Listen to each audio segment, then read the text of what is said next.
అందరికీ నా హృదయపూర్వక నమస్కారాలు. ఈరోజు నేను మీ ముందుకు తీసుకువచ్చిన అంశం మంచి స్నేహితునికి ఉండవలసిన లక్షణాలు. మన జీవితంలో ఎన్నో సంబంధాలు ఉంటాయి. తల్లిదండ్రులు, అన్నదమ్ములు, బంధువులు. కానీ మనం ఎంచుకునే సంబంధం ఒకటే ఉంది. అది స్నేహం. అందుకే స్నేహం ఎంతో విలువైనది. మన జీవిత ప్రయాణంలో స్నేహితుడు అనేది ఒక నీడలా ఉంటాడు. సంతోషంలో నవ్వుతూ, కష్టాల్లో తోడుగా నిలుస్తాడు. కానీ ప్రతి ఒక్కరూ మంచి స్నేహితులు కాలేరు. మంచి స్నేహితుడిగా ఉండడానికి కొన్ని ముఖ్యమైన లక్షణాలు అవసరం. ఇప్పుడు ఆ లక్షణాలను ఒక్కొక్కటిగా మనం తెలుసుకుందాం.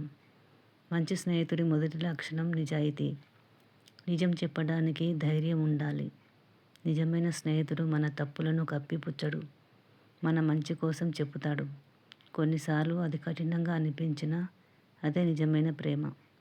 స్నేహం అనేది విశ్వాసంపై నిలబడే బంధం.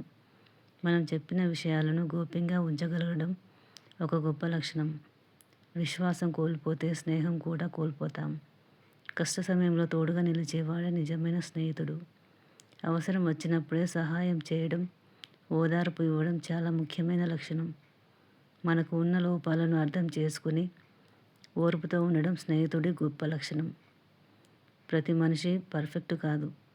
తప్పులు జరుగుతాయి. వాటిని క్షమించగలగడం గొప్ప గుణం.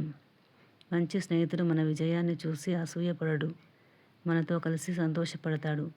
మన ఆనందాన్ని తన ఆనందంగా భావిస్తాడు.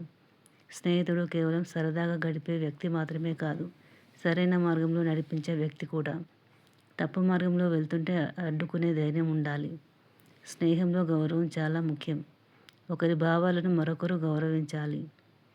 మాటల్లో, ప్రవర్తనలో గౌరవం కనిపించాలి. మంచి స్నేహం స్వార్థంతో ఉండదు. ఏదైనా లాభం కోసం కాదు, మనస్ఫూర్తిగా ఉండాలి.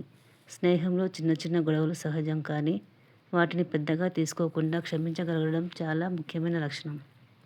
మన లక్ష్యాలను చేరుకోవడానికి ప్రోత్సహించేవాడే నిజమైన స్నేహితుడు. మనలోని ప్రతిభను గుర్తించి ముందుకు నడిపిస్తాడు.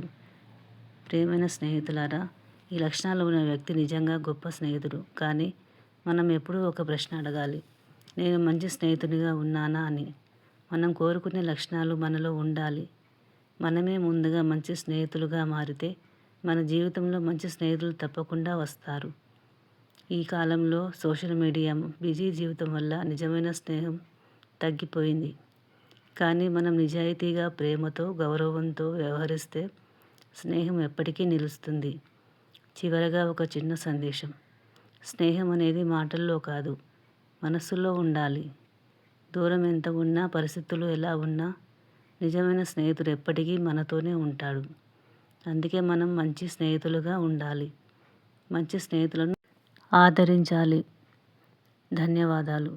ఈ వీడియో నచ్చినట్లయితే లైక్ చేయండి, కామెంట్ చేయండి, షేర్ చేయండి. నా ఛానల్ని సబ్స్క్రైబ్ చేసుకోండి.